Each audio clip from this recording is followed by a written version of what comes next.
గద్వాల్ అంటేనే మన అమ్మ జోగులమ్మ. ఆ అమ్మవారి దయతోని ఖచ్చితంగా రాష్ట్రం అంతా బాగుంటది.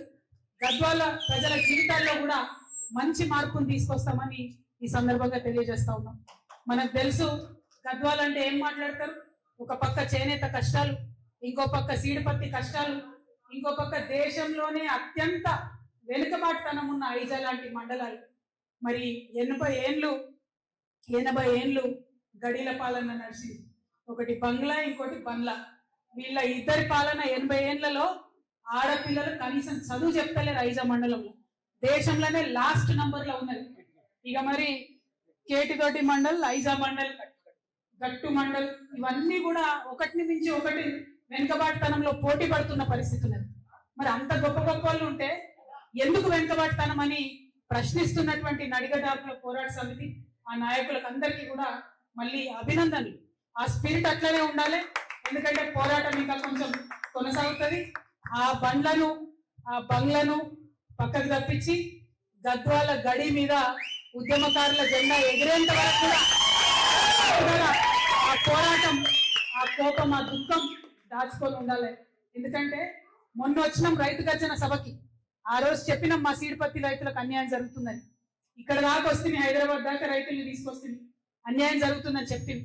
ఇప్పటి వరకు కూడా ఈ కాంగ్రెస్ ప్రభుత్వంలో మరి అలీబాబా 40 దొంగల్లాగా, అరుణమ్మ అండ్ 40 మంది ఏజెంట్లు వాళ్ళ బ్యాచ్ బందిపోట్లలాగా రైతుల్ని దోచుకుంటుంటే కనీసం ఆ సీడిపత్తి డబ్బులు ఇవ్వకపోవడం ఇప్పటి వరకు అంటే చాలా అన్యాయం.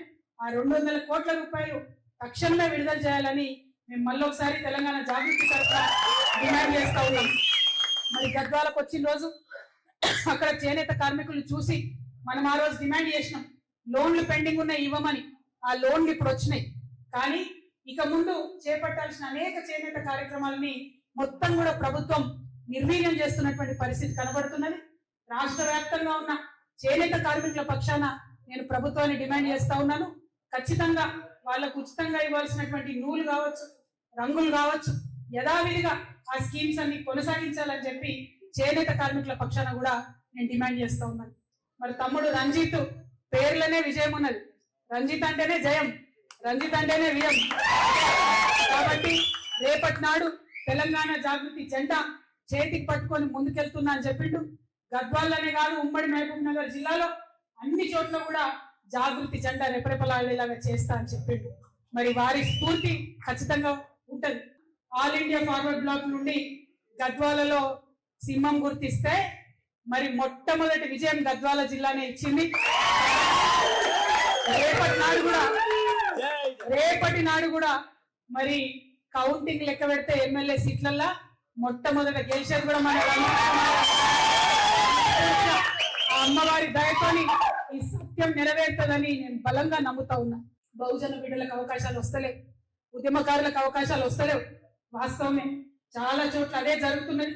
అయినా కూడా ఆ యొక్క ఎమ్మెల్యేల ఆగడాలు అట్లే కొనసాగుతున్నాయి.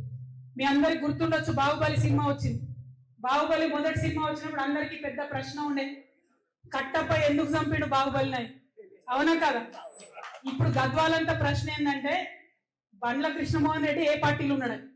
ఆయన కూడా అర్థమైతే లేదు ఏ పార్టీలో ఉన్నాడని. అడిగినాం చివరిసారి కూడా, పోయినసారి కూడా, ఎక్కడున్నావు అన్నా, నువ్వు ఏ పార్టీలో ఉన్నావు అంటే కనీసం చెప్పలేని పరిస్థితి ఉన్నది.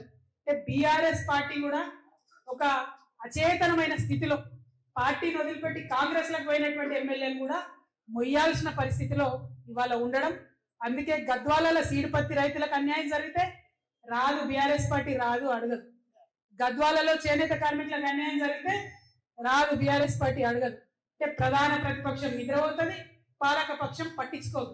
మరి కొట్లాడాల్సింది ఎవరు? ప్రజల పక్షాన నిలబడాల్సింది ఎవరు? కేవలం ఒకటే పేరు రాష్ట్రం అంతా వినిపిస్తున్నది, అది జాగృతి పేరు మాత్రమే. జాగృతి జెండాను ఇవాళ బలంగా చేతబూన్నటువంటి రంజిత్ గారు, బుచ్చిబాబు గారు, మరి మొత్తం ఇక్కడ ఉన్నటువంటి వారి టీం ఖచ్చితంగా జోగులాంబ గద్వాల జిల్లాలో మన జెండా రెపరెపలాడిస్తారని నేను బలంగా నమ్ముతా ఉన్నాను. మరి తెలుసు, ఇవాళ కాంగ్రెస్ ప్రభుత్వం అవుట్ సోర్సింగ్ ఉద్యోగులకు కావచ్చు, అనేక మందికి ఇచ్చినటువంటి ఏ మాట కూడా పూర్తి చేస్తారు. మాటలు పూర్తి చేసుకోవడం పక్కన పెడితే ఇక దోపకం, విపరీతమైనటువంటి దోపిడి. ఏడబోతుంది ఈ దోపిడీ అంతా, ఈ సొమ్మంతా ఎటు పోతుందంటే ఢిల్లీకి పోతుందంట. అటువంటి పరిస్థితుల్లో నిన్న కేరళ ఎన్నికలు వచ్చినాయి. ఆ కేరళ ఎన్నికలు వస్తే మన సీఎం గారు అక్కడికి పోయి ప్రచారం చేస్తాం. ఏమని? మొత్తం తెలంగాణ అంతా మేము తీర్చిదిద్దినాం, బొట్టు పెట్టినాం, మంచిగా చేసినాం, అట్లా మీ కేరళలో కాంగ్రెస్ గెలిపిమని అంటుంది. ఇక్కడ ఏమన్నా చేసిండ్రా? ఏమన్నా సాధించిందా? ఇక్కడ మీరు ఒక్కసారి ఆలోచించాలి. ఎవరికన్నా రైతులకు ఎక్కడన్నా పెన్షన్ పెరిగిందా? ముసలాళ్ళ కవ్వలకు ఎక్కడైనా 2500 రూపాయలు వస్తున్నాయా? మహిళలకు ఎక్కడైనా స్టూడెంట్స్ కు విద్యా భరోసా కార్డు వస్తుందా?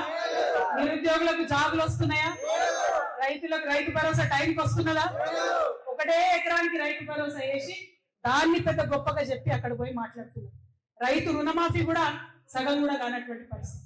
అంటే ఎంత ఘోరం అంటే కాంగ్రెస్ పార్టీ వాళ్ళ అబద్ధాలు చాలా దారుణంగా ఉన్నాయి. ప్రజల్ని వంచిస్తా ఉన్నారు. అసలు తెలంగాణ రాష్ట్రం వచ్చింది, ఉద్యమం చేసింది, మన పరిపాలన కావాలి. కానీ ఇలా జరుగుతున్నది ఏంటి? మొత్తం ఢిల్లీ పరిపాలన.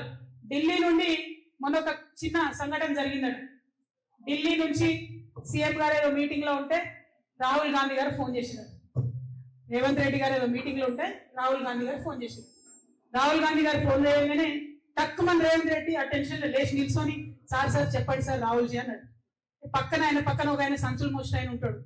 అప్పుడు టీవీలో వీడియోలో చూడలే మనం, సంచులు మోసిన ఆయన భీమ్బాయ్. ఆ భీమ్బాయ్ ఏమన్నాడట? ఎందుకన్నా నువ్వు లేచి నిలబడుతున్నావు? ఫోన్ చేసింది రాహుల్ గాంధీ కదా, మరి ఫోన్ లో కనబడదు కదా, నువ్వు నిల్చున్నావా కూర్చున్నావా, ఎందుకన్నా నువ్వు లేచి నిలబడవు అన్నాడు. అంటే సీఎం గారు చెప్తున్నాడు రేవంత్ రెడ్డి గారు, నీకు తెలియదు భీమ్బాయ్, నువ్వు ఆగు. ఎందుకంటే నేను కూర్చొని ఫోన్ మాట్లాడినా అనుకో రాహుల్ గాంధీతోని, బట్టి విక్రమార్క ఢిల్లీకి పోయినప్పుడు ఇంగ్లీష్ లో రాహుల్ గాంధీ గారికి చెప్తారు, Rahul ji when you call, ఆయన కూర్చొని మాట్లాడుతుందని చెప్తారు. కాబట్టి నిల్చొని మాట్లాడితేనే మనకు నాకు కూర్చుంటది ఉంటది, మోస్తానికి నీకు సంచి ఉంటది రా నాయన, లేకపోతే నాకు కూర్చుంటది నీకు సంచి ఉంటది అని చెప్పిండు. అంటే ఎంత ఘోరమైన గులాంగిరి అంటే అంతకుముందు కూడా చూసినాం. కాంగ్రెస్ పార్టీ ఉన్నప్పుడు ఎప్పుడైనా ఢిల్లీ హైకమాండ్ కింద పనిచేస్తారు. కానీ ఇప్పుడు మరీ దారుణం. ప్రతి ఒక్క రూపాయి తెలంగాణలో అక్రమంగా రియల్ ఎస్టేట్ వాళ్ళని బెదిరించి, హైడ్రా పేరుతో చెప్పి బెదిరించి, కాంట్రాక్టర్లను బెదిరించి మొత్తం డబ్బంతా కూడా కాంగ్రెస్ పార్టీకి పోతున్నది. ఇలా తెలంగాణ కాంగ్రెస్ పార్టీకి ఏటీఎం గా జరిగింది. మరైతే అన్నిటికీ కాంగ్రెస్ పార్టీకి ఏటీఎం అయిపోయింది. ఎక్కడ ఎన్నికైనా తెలంగాణ డబ్బే పోతుంది కాంగ్రెస్ పార్టీకి. అయితే రాహుల్ గాంధీ ఫోన్ చేసింది కదా రేవంత్ రెడ్డి గారికి. ఫోన్ చేయగానే ఫోన్ ఎత్తినట్ట లేచి నిలబడి మాట్లాడుతున్నారు రేవంత్ రెడ్డి. మాట్లాడుతుంటే సీఎం అన్నాడు అతను, రాహుల్ జీ బోలియా అన్నాడు.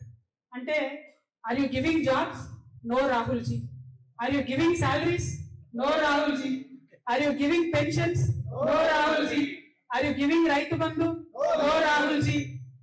CM, do you know there is Kerala election? Yes, Rahul ji.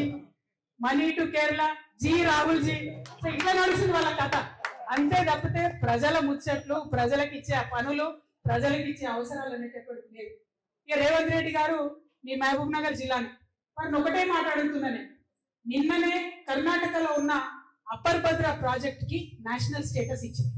కనీసం నీటి కేటాయింపులు లేనటువంటి అప్పర్ భద్ర ప్రాజెక్ట్ కి నేషనల్ స్టేటస్ ఇస్తే డైరెక్ట్ గా దెబ్బపడేది మన గద్వాలకి. తుంగ అక్కడనే ఆగుతుంది, వచ్చేటటువంటి నీళ్లు మనకు రానటువంటి పరిస్థితి ఉంటుంది. కానీ అదే ఉమ్మడి మహబూబ్ నగర్ జిల్లాకు చెందినటువంటి రేవంత్ రెడ్డి గారు ఒక్క మాట కూడా మోడీని అన్నాడు. ఒక్క రూపాయి కూడా బడ్జెట్ లో మనకు డబ్బులు ఇవ్వకుండా ఒక్క మాట మోడీని అన్నాడు. అంటే బీజేపీ అన్యాయం చేసినా మాట్లాడాడు, కాంగ్రెస్ పార్టీ అన్యాయం చేసినా మాట్లాడారు. అక్కడ కాంగ్రెస్ ని మెయింటైన్ చేయడం, ఇక్కడ బీజేపీని మెయింటైన్ చేయడం. కానీ తెలంగాణ ప్రజల్ని మాత్రం మోసం చేయడం, మభ్యపెట్టడం ఇదే కాంగ్రెస్ పార్టీ నీతి ఉన్నది. కాబట్టి ఈ కాంగ్రెస్ పార్టీ మీద మామూలు యుద్ధం కాదు, భారీ యుద్ధం చేయాలి. మొన్న మీరు చూసి అన్యాయంగా అక్రమంగా ఖమ్మంలో వెలుగుమెట్లలో ఇళ్లు కూలగొడితే జాగృతి పోయి చేసినటువంటి యుద్ధం, దానికి తోడుగా వచ్చినటువంటి డిఎస్పీ లాంటి సంస్థలు చేసినటువంటి యుద్ధం మీరు చూసిర్రు. అటువంటి పోరాటాలే వచ్చే 3 సంవత్సరాలు కూడా చేయాల్సి ఉంటది. ప్రజల పక్షాన నిలబడి ఉంటది. దయచేసి మీరు ఇప్పటి వరకు నడిగ ట్యాంకుల పోరాట సమితితోని అనేక కార్యక్రమాలు చేసి మీరు ఒంటరిగా ఎదుర్కొన్నారు. రేపటి నాడు 25వ తారీఖు, ఏప్రిల్ 25వ తారీఖు రాసి పెట్టుకోండి, అండర్లైన్ చేసి పెట్టుకోండి. తెలంగాణ చరిత్రను మార్చబోయేటటువంటి తెలంగాణ భవిష్యత్తుని తీర్చిదిద్దబోయే తారీఖు. ఆనాడు వచ్చేటటువంటి మన పార్టీ మొత్తం తెలంగాణ భవిష్యత్తును తీర్చిదిద్దుతుంది.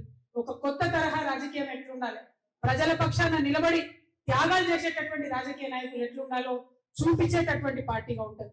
ప్రతి పార్టీ కూడా ఆషామాషాగా రావడం పోవడం, ఎగ్జిబిషన్లకు వచ్చినట్టు ప్రజల దగ్గరకు వచ్చి ఫోటోలు దిగి వాట్సాప్ లో పెట్టుకొని వెళ్ళిపోవడం, అంతే తప్పితే చిత్తశుద్ధితో నిలబడి పోరాటం చేస్తున్న వాళ్ళు లేరు. అందుకే జాగృతి ఒకటే మాట చెప్తున్నది, మేము ప్రశ్నిస్తాం, మొదలు అన్యాయం జరిగితే ప్రశ్నిస్తాం, నెక్స్ట్ పోరాడతాం, ఆఖరికి పరిష్కరిస్తాం. ప్రశ్నిస్తాం, పోరాడతాం, పరిష్కరిస్తాం. వేరే వాళ్ళలాగా సూపు కట్నం కింద పోయొచ్చుడు కాదు. ప్రశ్నిస్తాం, పోరాడతాం, పరిష్కరిస్తాం. మరి అదొకటే పంత ఎంచుకుంటాం, ముందుకు పోతాం.